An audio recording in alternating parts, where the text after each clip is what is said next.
Olá pessoal, tudo bem? Sejam todos bem-vindos. Na aula de hoje nós vamos trabalhar um livro que me chegou através de um colega, o João Marcos Moraes, o livro Todos os Caminhos Levam a Roma. Em inglês, Home Sweet Home. Esse livro foi publicado em português em 2002 e é um livro que foi escrito em formato de testemunho, né? O testemunho é de um casal, o Scott Hahn e Kimberly Hahn, que escrevem o livro conjuntamente e que contam sua trajetória desde a infância, juventude até o matrimônio. Então, é um casal protestante, é um casal presbiteriano, portanto, reformado, calvinista, com convicções práticas religiosas já muito arraigadas dentro das discussões que se faziam sobre a reforma protestante, sobre Calvino, sobre Lutero e etc. Né? E que já vinham de berço. Né? Já vinha de berço essas questões. O próprio Scott diz que ao se juntar a Cristo, ao seguir a Cristo, que ele se libertou de drogas no primeiro momento, de más companhias. Kimberly parece ser mais comedida, já vinha de uma família de presbiterianos, de pastores presbiterianos. E ambos estudam em universidades com o intuito de se tornarem professores de teologia. Né? Então isso que fique bastante claro. Então, um dos objetivos do livro, não posso dizer qual é o objetivo central, mas um dos objetivos do livro é realmente mostrar a inconsistência lógica do protestantismo, ou seja, da posição protestante em alguns aspectos. Né? Não posso dizer 100% todos os aspectos, mas em alguns aspectos isso fica bastante claro. Né? Então, a preocupação imediata do Scott é com relação à aliança. Então, veja, ele faz uma diferença que é fundamental. Nos estudos dele, ele conta, então eles vão contando em formato até mesmo de diálogo, a narrativa é dessa forma, é escrita dessa forma. Então, ele conta a diferença, faz uma diferença entre a aliança e o contrato. Né? Então, claro que o Velho Testamento e o Novo Testamento estão cheios de contratos, mas as alianças é o foco do Scott. Então ele faz uma diferença muito grande entre contrato e aliança. A aliança é justamente aquele comprometimento de Deus com o seu povo e vice-versa, do seu povo com Deus. Então isso se dá, logicamente, a primeiro momento, logo com Adão e Eva, esse contrato, logicamente, foi quebrado. Depois, há o caso de Noé, né? Abraão e em seguida com Moisés. Com Moisés, esse povo escolhido fica bastante claro. Né? Então nós vemos uma clareza maior nessas passagens do Velho Testamento, quando Moisés realmente recebe o decálogo, os 10 mandamentos. E isso, de certa forma, é um contrato e ao mesmo tempo uma aliança de Deus para com o seu povo e, claro, a reciprocidade disso, que é justamente do seu povo para com o seu Deus. Então, algumas das questões mais importantes que se colocam logo no início do livro é a questão do batismo. Então, para as igrejas protestantes, o batismo deve ser feito quando o jovem ou adulto ele já tiver uma plena consciência, já tiver racionalmente consciente de sua conversão. Né? Enquanto a instituição do sacramento do batismo na Igreja Católica é por volta aí de 0 até 6 anos de idade. Né? Então nós temos a primeira grande diferença. Né? Então a Igreja Católica se fixa certamente no vinde a minhas criancinhas, pois elas herdarão o reino dos céus. Né? Então, quando a gente fala em reino de Deus, reino dos céus, a aliança a questão da aliança e essa conceituação ao longo de toda a Bíblia e ao longo dos 27 livros do Novo Testamento, isso fica bastante claro. Então, o primeiro sacramento. Né? Então, eles já entram em uma espécie de conflito a partir desse momento. Né? A partir desse momento já há um certo conflito do casal com relação à fé que professavam, no caso, estavam dentro da igreja presbiteriana, e há um constante diálogo dos dois. Isso é muito bom. Então, há um diálogo dos dois. Primeira questão que se coloca, além do batismo, é a questão da contracepção. E aí, quando chega a questão da contracepção, nós vemos a posição de Kimberly, né? A primeira posição de Kimberly, que é de estudar a contracepção. E aí, quando ela vai estudar a contracepção, ela mostra que a contracepção ela tem muito mais profundidade nas ideias católicas, na teologia católica, do que mesmo nas milhares de acepções protestantes. Veja, nós estamos falando de cerca de 26 mil confissões protestantes em todo o mundo, diferentes, né? Naquela época. Então, veja, o livro ele foi publicado em português em 2002, mas a história que é contada é entre 1984 e 1985, portanto, cerca de 33, 34 anos atrás. Né? Então, é necessário que a gente mostre essa periodização, porque mostra também um movimento muito forte do protestantismo no mundo, e, claro, em se tratando de Brasil, um movimento protestante muito, muito forte. Né? Ainda nos dias de hoje, ano 2018, Anno Domini, 2019, Anno Domini, nós ainda temos uma quantidade de igrejas evangélicas, a média que se coloca aí de 5 igrejas, 5 denominações evangélicas ou confissões reformadas por semana são criadas no mundo inteiro. Né? Então, a questão da contracepção, a Kimberly ela observou que a Igreja Católica ela tinha uma posição muito mais segura, né, porque ela se baseava na aliança. Então, quando ela se baseia na aliança, a aliança do casal, na segurança do casal em sua aliança com Deus, na aliança matrimonial, a aliança carnal e espiritual, portanto, não deveria ser colocado nenhum tipo de empecilho em relação à procriação. E os tipos de empecilhos que se colocam à procriação são empecilhos que vão contra o ideal de Deus, que é crescer e multiplicar-vos. Né? Então, se você quebra essa aliança, utilizando meios contraceptivos não naturais, daqui a pouco falaremos mais sobre isso, você estaria, portanto, pecando contra o Senhor Deus. Então, veja, aí Kimberly começa a questionar, ela dentro da própria universidade, ela pegou um tema muito difícil, né?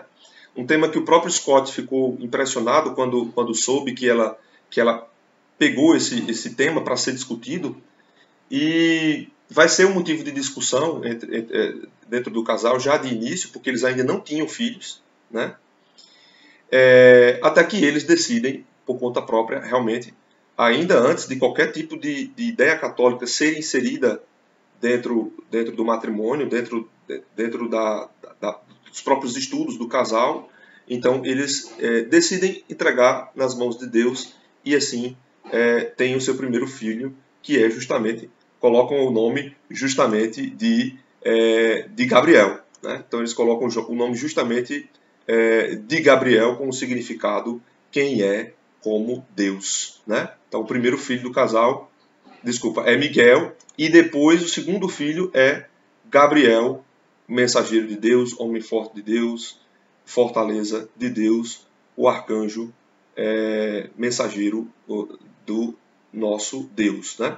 Então, os dois primeiros filhos do casal nascem e essas questões continuam sendo debatidas por eles. Então, a questão da contracepção estaria ligada necessariamente à questão da aliança. Tá certo? Outra questão importante é a questão da Eucaristia, tá certo? A questão da Eucaristia. O Scott ele influencia sua igreja a fazer uma espécie de... Veja, ele deixa claro que para os presbiterianos a Eucaristia era simplesmente algo simbólico. Né? Algo simbólico. Né? Então, totalmente diferente da ideia católica. Né? A Eucaristia, na verdade, o ápice. Né? A Eucaristia como ação de graças, e esse é um significado, ação de graças é um dos sacramentos mais importantes, mas é o ápice do missal romano. Né? A comunhão é algo realmente que, vamos dizer assim, nós chegamos no zênite da mensagem de Deus. Né? Por isso que nós adoramos ao Verbo encarnado e nos alimentamos da carne de Cristo e do sangue de Cristo. Né? Então, essa questão, ele sentia falta. Né? E ele institui dentro da igreja presbiteriana, primeiro, vamos fazer 4 vezes ao ano. Né? E aí ele é questionado, por que fazer 4 vezes ao ano? Depois ele diz, não, vamos fazer toda semana. Né? Mas mesmo assim, parecia que havia um vazio dentro de Scott, né, que ele não conseguia resolver com tanta facilidade. E ele sentia resistências dentro da própria igreja presbiteriana. Num dos momentos ele diz, bom, se nós não estabelecemos essa aliança diariamente ou continuamente, então quer dizer que, por exemplo, a aliança do casamento, do matrimônio, só vai se estabelecer 4 vezes por ano? E a aliança que Cristo institui, na verdade, as maiores bênçãos, né? Fazer isso em memória de mim. Então, nós vamos fazer a mesma coisa com o corpo e o sangue de Cristo. Então, essa é uma questão muito profunda. Ele analisa de maneira profunda. Né? Então, é um livro simples, mas que, ao mesmo tempo, é analisado de maneira bastante profunda e prudente. Né? E prudente. Veja que ele também faz diálogos com presbíteros, ele faz diálogos com colegas protestantes, ele faz o diálogo, claro, com a própria esposa Kimberly, ele faz diálogos também com um padre jesuíta de nome Donald Keefe, e também começa a ler os livros católicos. Então ele já tinha conhecimento dos livros protestantes, mas ele passa a ter também conhecimento e ler e se aprofundar cada vez mais nessa literatura católica. Um dos livros que ele lê é A Fé dos Nossos Pais, do cardeal Gibbons. Então é um dos livros que ele coloca. Bom, então essa questão da Eucaristia é algo que é tratado no livro. Depois ele passa para uma questão realmente mais teológica, né? Mais teológica, de fato, mais profunda. A primeira questão que se coloca é a questão das bases da reforma protestante. E aí nós temos a primeira delas, a sola fide, né? Ou seja, a justificação pela fé, a doutrina que de fato distingue as igrejas protestantes da Igreja Católica Apostólica Romana, a justificação pela fé, e as outras solas, né, que nós vamos ver ainda a sola escritura. Né? Primeiro ele se questiona, onde está a sola fide na Bíblia, nas Escrituras? Depois ele se questiona, onde está a sola escritura, que não há na Bíblia? Né? E aí nós temos os outros pilares da reforma, coincidentemente 5 pilares da reforma, são 5 pilares também os seguidos pelos muçulmanos, né? Coincidentemente. Então, além de sola escritura, solos Christus, sola gratia e sola deo gloria. Né? Com relação à sola escritura, não há na Bíblia. Essa é a conclusão que ele chega. Ou seja, o Scott ele chega a essa conclusão, uma conclusão que, claro, ele vai sentir muita oposição por parte dos irmãos presbiterianos, né, calvinistas, né. Lembremos que há várias universidades presbiterianas nos Estados Unidos. Aqui no Brasil nós temos a Universidade Presbiteriana Mackenzie, né, também alguns institutos presbiterianos. E aí ele começa a receber essa série de oposições, ou seja, de diálogos, né? Começa a debater com essas pessoas. Eles utilizavam termos muito duros para com a Igreja Católica, né? Alguns dos termos que eu elenquei aqui: prostituta da Babilônia, também referindo-se à Igreja Católica, à sinagoga de Satanás, né? Então eles eram anticatólicos convictos. Eles eram anticatólicos convictos. Isso é bastante claro, né? E eles nunca tinham lido sequer os padres da Igreja. Então eles não tinham o contraponto, eles não tinham esse contraponto, né? Não havia essa outra literatura na formação deles, na cabeça deles, com relação aos outros padres da Igreja. São Tomás de Aquino, Santo Agostinho, etc, etc. Né? Ele cita até mesmo como um dos padres da Igreja, digo, um dos homens cultos da Igreja, o próprio Papa, o Papa Emérito Bento XVI, Joseph Ratzinger. Daí cita outros estudiosos do catolicismo, né? Então, que tem escritos, de fato, já, vamos dizer assim, indexados e aprovados pela Santa Sé, né? Então essa é uma questão importante. Outra questão que se colocou é a questão da Igreja Ortodoxa, né? Então quando o Scott ele começa a duvidar das suas crenças, né? Duvidar de Lutero, duvidar das 95 teses pregadas em 1517, duvidar de Calvino, ele começa a querer encontrar outras saídas. Uma das saídas que ele coloca é a Igreja Episcolina, né? Então essa seria uma saída colocada pelo Scott e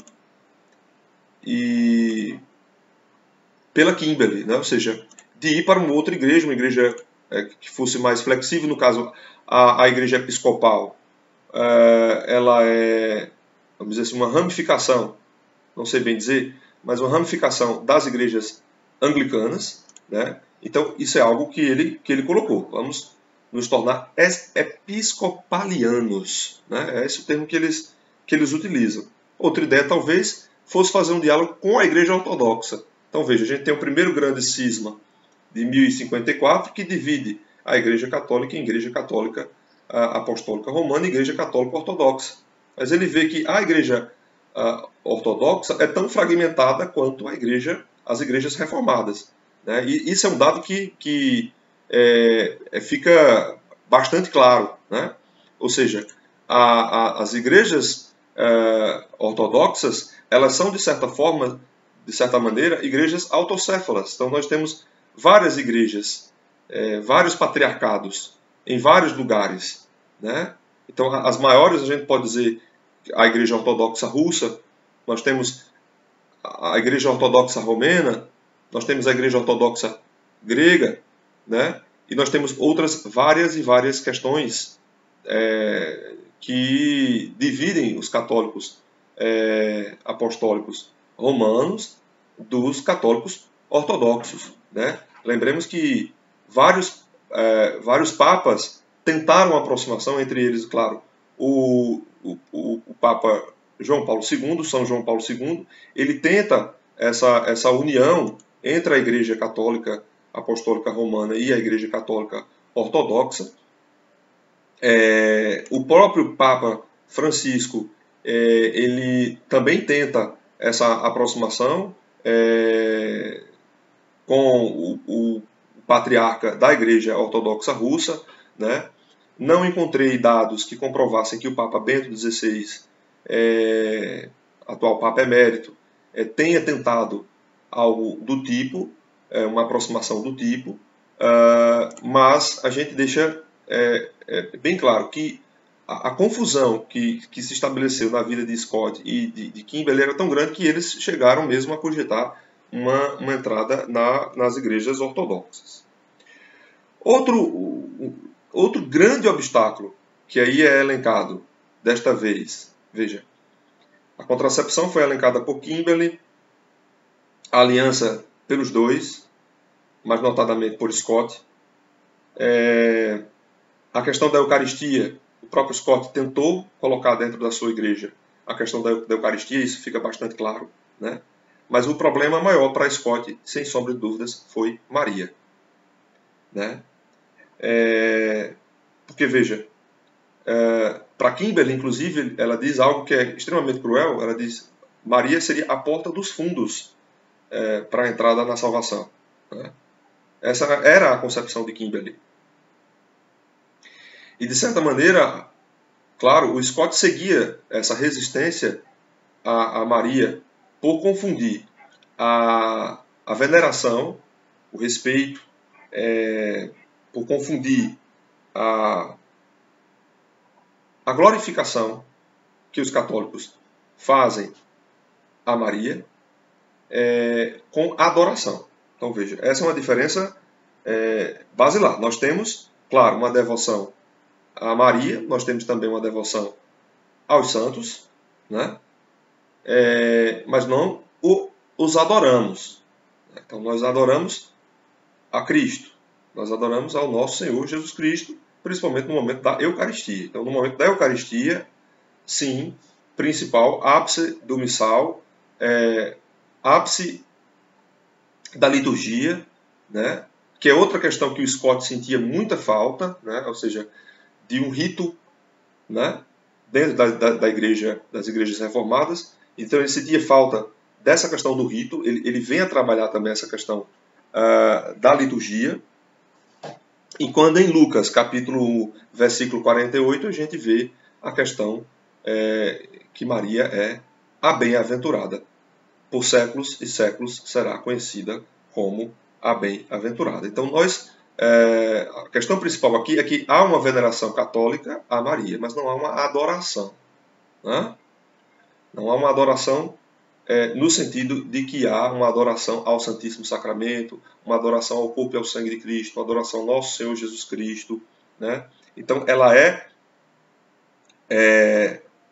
glorificada, como de fato ela foi pelo próprio arcanjo Gabriel, né? Ave Maria, cheia de graça, o Senhor é convosco, né? Bendita sois vós entre as mulheres, e bendito é o fruto do vosso ventre, Jesus.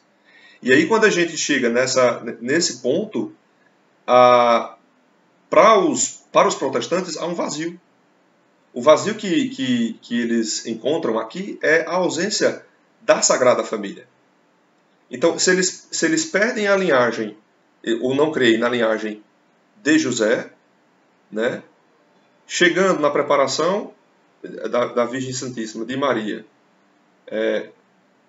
filha de Santana e de São Joaquim, né? Quando eles perdem esse laço, né? Então tudo se desmancha. Vou tentar explicar de uma maneira mais complexa, citando a própria ideia de Scott e de Kimberley. A Sagrada Família foi uma aliança de Deus, né?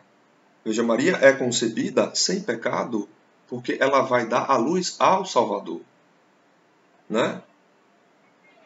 Ao Filho muito amado de Deus, que veio para nos salvar, ao Verbo encarnado, né? Então Maria também foi preparada desde o seu ventre, né?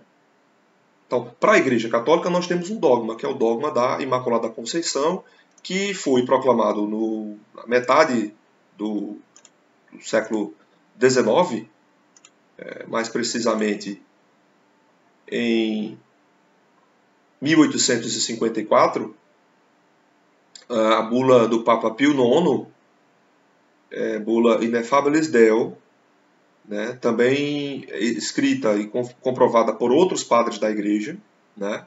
Então, daí é que vem o culto, a veneração e a solenidade a Nossa Senhora da Conceição, né, que é no dia 8 de dezembro, uma festa muito importante para os católicos. Ou seja, Maria, esse é um segundo dogma católico, né, a concepção da Virgem sem mancha. Né, a Maria concebida sem pecado. Ela não tinha pecado original. Né? Então, esse dogma ele foi discutido constantemente pela Igreja. Né? Nós temos posições muito complexas, como é o caso da posição de Santo Tomás de Aquino, posições dogmáticas, outras coisas que só vêm ser reveladas posteriormente, como a aparição de Lourdes. Né? Então, tudo isso, né, está dentro dessas discussões trazidas por Scott e por Kimberley em Todos os Caminhos Levam a Roma. Então, se não há uma Sagrada Família, não há aliança com Deus. Não há aliança com Deus. Tudo isso se perde. Ou seja, tudo isso se desfaz. A partir do momento que nós não reconhecemos Maria, então as coisas perdem um pouco do sentido. E quando nós não veneramos também a santificação dos homens, né? Então, vou citar alguns exemplos. Santo Antônio, São Francisco de Assis, Santa Teresa d'Ávila. Então, se nós negamos a santificação dos homens, não faria sentido a vinda de Cristo para nos santificar. Né? Então, se nós não acreditamos nisso, não damos o valor a isso, então não damos valor à nossa própria santificação. Então, não haveria sentido, tudo cairia por terra. Né? Então, ele tenta, a todo custo, o Scott e a Kimberley, eles tentam sempre remeter-nos aos evangelhos, aos outros livros, cerca de 27 livros do Novo Testamento. Ele cita o Concílio de Hipona em 393, o Concílio de Cartago de 397, Anno Domini, né, com a instituição do Novo Testamento pela própria Igreja Católica, questionando inclusive a própria ideia de Pedro como primeiro Papa, ou Pedro como primeiro ministro do Senhor. Né? Algo que fica claro. Né? Porque, veja, Cristo muda o nome de Simão. Né? Então, ele sobre ti edificarei a minha igreja. E ele escolhe um pecador. Ele não escolhe o dos mais perfeitos. Né? Ele escolhe um pecador para ter essa, vamos dizer assim, essa grande responsabilidade que era após a ressurreição do Cristo e toda a salvação, toda a história da paixão de Cristo, do início até o momento da sua ressurreição, e a entrada, portanto, de uma igreja. Né? Uma igreja edificada sobre essa pedra. Uma pedra imperfeita. Como de fato imperfeito era Pedro. Né? Então aqui nós temos uma primeira análise deste livro, tá certo? Lembrando uma coisa que Scott falou que é bem interessante. Ele diz, nós temos aí cerca de 26 confissões reformadas no mundo. A partir do momento que nós temos essa quantidade de fés renovadas, reformadas, nós temos, na verdade, uma anarquia à unidade da igreja. Há uma anarquia da unidade da igreja. Né?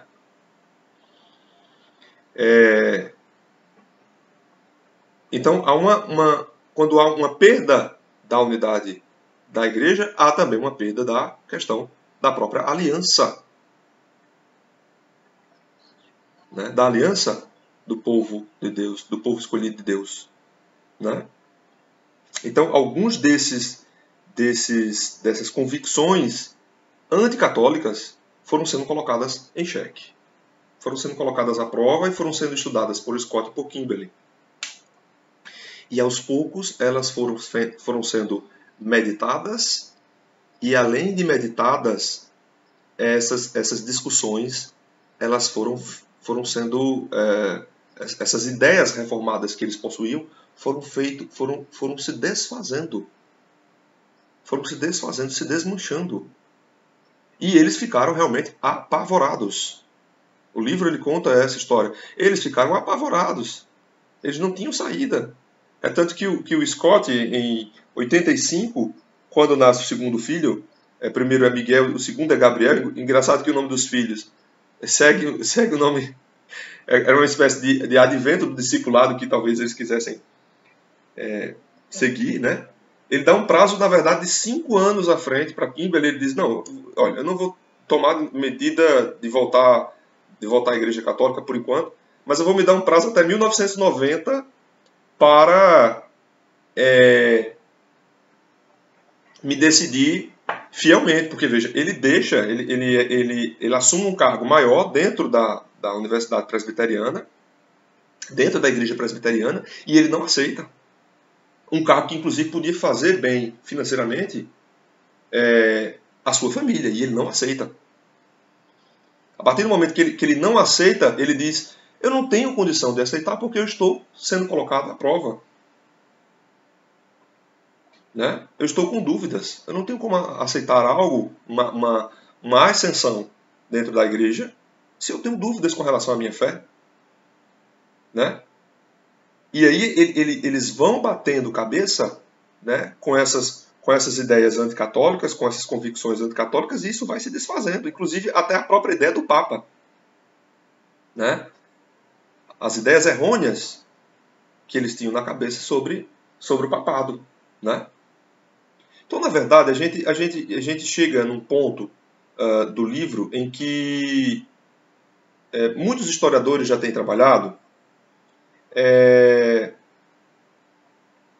que são algumas criações, algumas invenções sobre a Igreja Católica, que ao longo do tempo foram sendo repetidas, e que para o senso comum, até mesmo alguns católicos ainda acreditam nisso.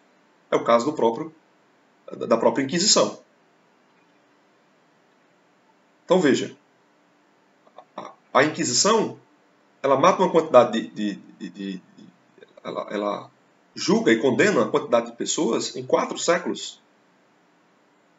Muito menor do que qualquer outro exemplo que a gente possa dar. O Holocausto nazista, as mortes, as mais de 100 mil assassinatos pelo comunismo. Né? Então veja, a Inquisição Espanhola, uma das mais fortes, condenou muito menos do que isso em uma quantidade de séculos muito maior, em uma quantidade de tempo muito maior, através do Tribunal do Santo Ofício. Né? Então, eu acho que nesse momento nós temos já a ideia principal do livro, né? Vocês já estão entendendo mais ou menos o caminho que segue o livro, esse caminho de testemunho, e que vai levar o casal a um momento de discussão e até mesmo a maior crise matrimonial. É engraçado como Kimberley ela faz uma outra analogia, ela faz uma analogia com as estações.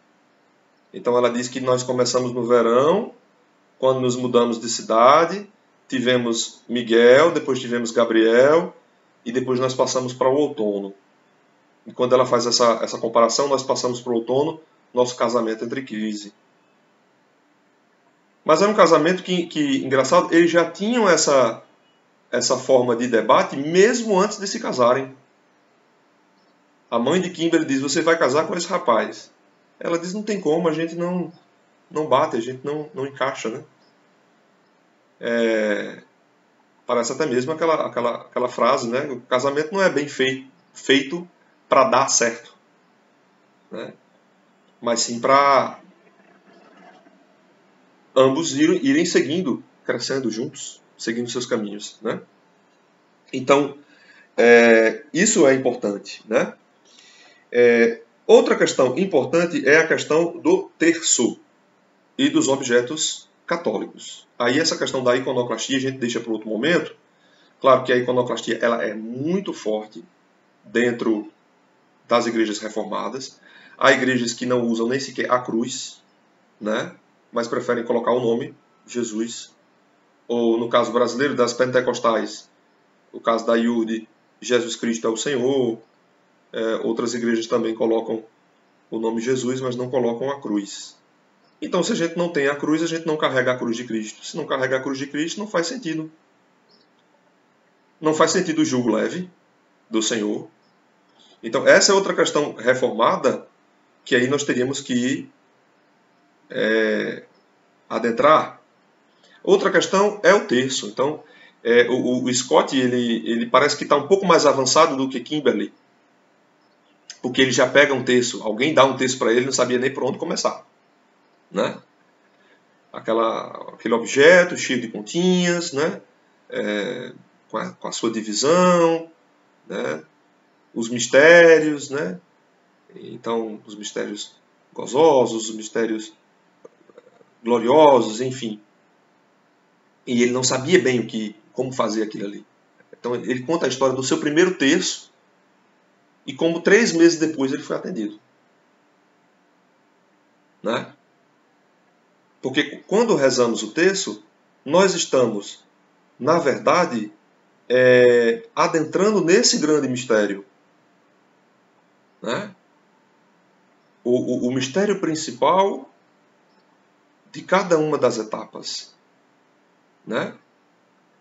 Então, no caso dos mistérios gozosos, começando ali pela aparição do arcanjo Gabriel, depois, enfim, aquele início, quando Maria se encontra com sua prima Maria Isabel, né? E Maria Isabel se enche-se de graça, né? Culminando com a ida do menino, com 12 anos, entre os doutores, dialogando e fazendo perguntas, e respondendo, e se mostrando um menino que cresceu na sabedoria, na graça e na glória, né? Então, quando a gente passa a meditar, né, a cada uma das Ave Marias, então, o Scott ele mostra bem isso, né? Como ele foi meditando sobre isso. Depois os mistérios dolorosos e meditando sobre cada uma das passagens. A crucificação, primeiro a coroação com espinhos, a ida ao Calvário, a crucificação, e a gente vai meditando, vai meditando, vai meditando, vai meditando, e isso parece que vai se impregnando, né? Isso vai ganhando uma força maior. Então essa é a visão católica. Eu deixo bem claro aqui que, como historiador, claro que fica bastante claro a minha posição é católica, a minha fé católica, notadamente professada,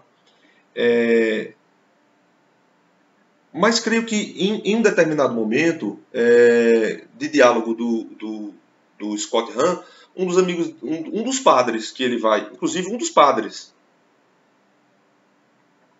que ele vai conversar, diz o seguinte: permaneça na igreja presbiteriana.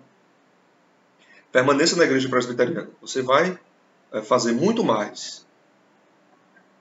Né? Muito mais ações, você vai você vai ver muito mais graças na igreja onde você se encontra. Que é o que eu digo, inclusive, para alguns amigos.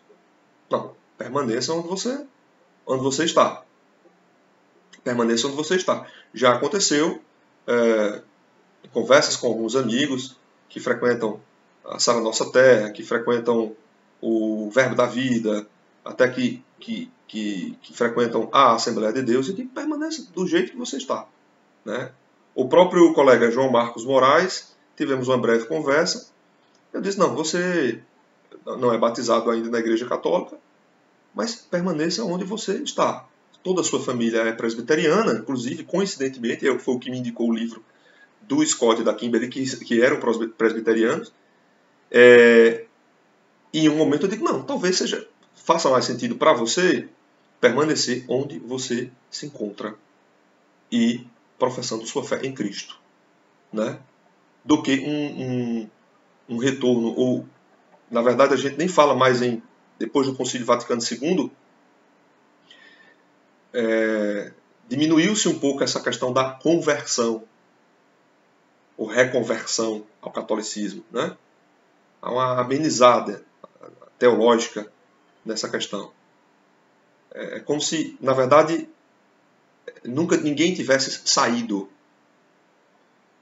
da Igreja Católica. Então, não há necessidade de uma reconversão. Bom, isso aí é um motivo de discussão muito maior.